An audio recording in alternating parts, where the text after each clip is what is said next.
नमस्कार साथियों चलिए देखते हैं कि इस बजट से कर्मचारियों, किसानों और आम जनता को क्या मिला। इस बार ना कोई कर लगेगा और ना ही किसी की दर में वृद्धि होगी।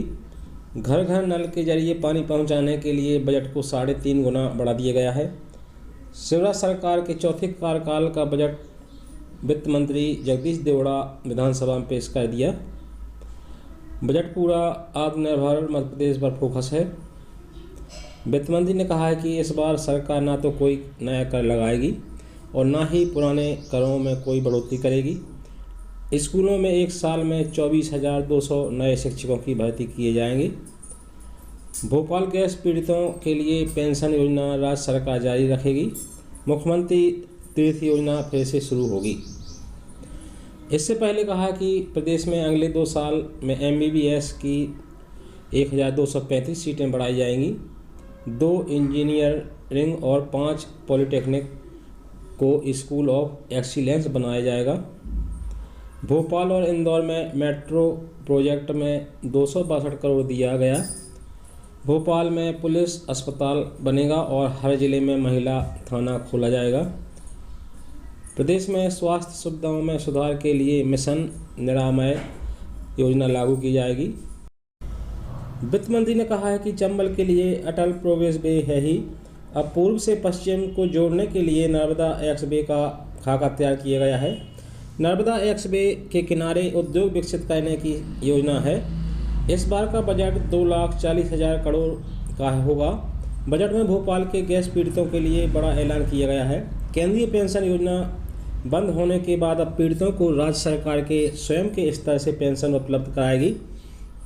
किसानों के लिए बजट में विशेष प्रावधान किया गया है। जगदीश देवड़ा ने कहा है कि किसानों को बगैर ब्याज के ऋण देने के लिए 1,000 करोड़ रुपए का प्रावधान किया गया है। हमने किसान सम्मान निधि योजना लागू की है। किसानों को 6,000 प्राप्त हो रहे हैं। 78 लाख किसानों को 8,000 करोड़ रुपए प्राप्त हो चुके हैं। हमारे मुख्यमंत्री ने इस योजना को टॉप अप करते हुए किसान कल्याण योजना में 4,000 रुपये और बढ़ाया गया है। मध्य प्रदेश में किसानों को 10,000 रुपये दिए जा रहे हैं। अनाज खरीदी के लिए नई योजना प्रदेश सरकार लाएगी। इसके लिए मार्कफेड और नागरिक आपूर्ति निगम को मदद दी जाएगी। इसके लिए 2,000 करोड़ रुपए का प्रावधान किया गया है। 9 मेडिकल कॉलेज खोले जाएंगे। मध्य प्रदेश में 9 मेडिकल कॉलेज की घोषणा की गई है। वित्त मंत्री ने बताया कि श्योपुर, राजगढ़, मंडला, सिंगरौली, नीमच, मंदसौर, दमोह, छतरपुर, सिवनी में नए मेडिकल कॉलेज खोले जाएंगे। महेश्वर का नाम नहीं होने पर कांग्रेस विधायक और पूर्व मंत्री विजय लक्ष्मी साधु ने आपत्ति जताई। उन्होंने कहा कि सबका नाम लिया, सिर्फ महेश्वर को ड्रॉप कर दिया। पहली बार गांव से बच्चों को स्कूल जाने के लिए ट्रांसपोर्ट सर्विस। 9वीं से 12वीं तक के स्टूडेंट के लिए 5 आदिवासी बहुल जिलों में ट्रांसपोर्ट सर्विस का नया प्रयोग किया जाएगा। बैतूल के आठनेर, उमरिया के पाली, बालाघाट के बिरसा, झाबुआ और धार जिले के धर्मपुरी में अगले सत्र से अंचल के स्टूडेंट को बस या अन्य यातायात सुविधा के जरिए घर से स्कूल तक लाया और ले जाया जाएगा। घर घर नल के जरिए पानी पहुंचाने के लिए बजट बढ़ाया। वित्त मंत्री ने जल क्रांति का ऐलान करते हुए कविता पढ़ी। उन्होंने कहा, मंजिलें भी जिद्दी हैं, रास्ते भी जिद्दी हैं, हम सफल होंगे क्योंकि हमारे हौसले भी जिद्दी हैं। फिर कहा कि गांव और शहरों को घर घर नल के जरिए पानी पहुंचाने के लिए बजट को 3.5 गुना बढ़ा दिया गया है। अब इस पर 5,962 करोड़ रुपए खर्च करेंगे। पहले यह बजट 1,364 करोड़ रुपए का था। जल जीवन मिशन के तहत यह काम पूरा किया जाएगा। गांव में सोलर पंप के जरिए पानी की सप्लाई कराएंगे ताकि बिजली बिलों का भार कम हो सके। स्व सहायता समूह को 4% पर ब्याज पर ऋण दिया जाएगा। साथ ही सामाजिक सुरक्षा पेंशन जारी रहेगी। बजट में यह मिला। छतरपुर जिले के जटाशंकर में रोप वे बनेगा। प्रदेश में 2,441 किलोमीटर की नई सड़कें बनाई जाएंगी। 65 नए पुल बनेंगे। 105 रेलवे ओवरब्रिज बनाए जाएंगे। 220 नए सर्व सुविधा युक्त स्कूल बनाए जाएंगे। स्ट्रीट वेंडर योजना में 10,000 रुपये के लोन में ब्याज नहीं लगेगा।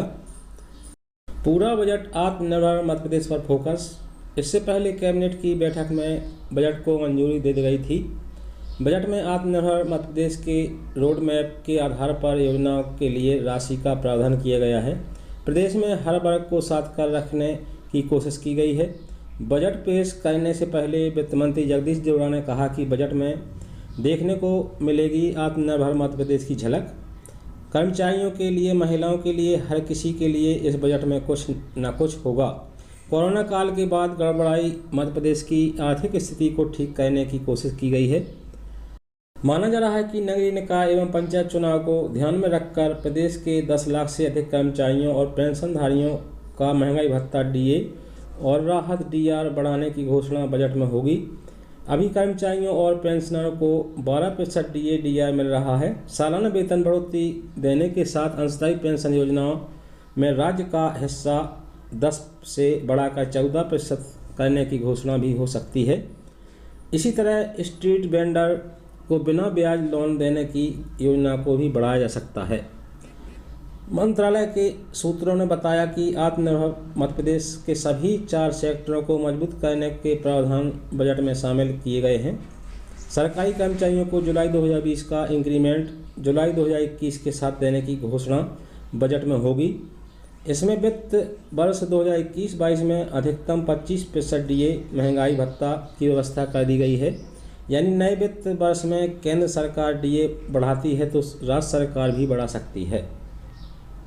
बजट में नर्मदा एक्स वे और अटल प्रोग्रेस वे के रास्ते में इकोनॉमिक कॉरिडोर और इंडस्ट्रियल निवेश को बढ़ाने के लिए नए प्रावधान होंगे। राज्य सरकार इसके लिए प्रोत्साहन पैकेज की बात कर सकती है।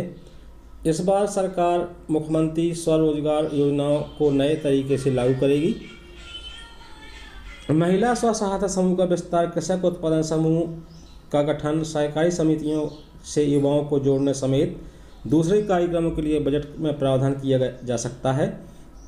इसी तरह रोजगार को बढ़ावा देने के लिए कस्टम हायरिंग सेंटर की संख्या बढ़ाने की घोषणा भी प्रस्तावित है।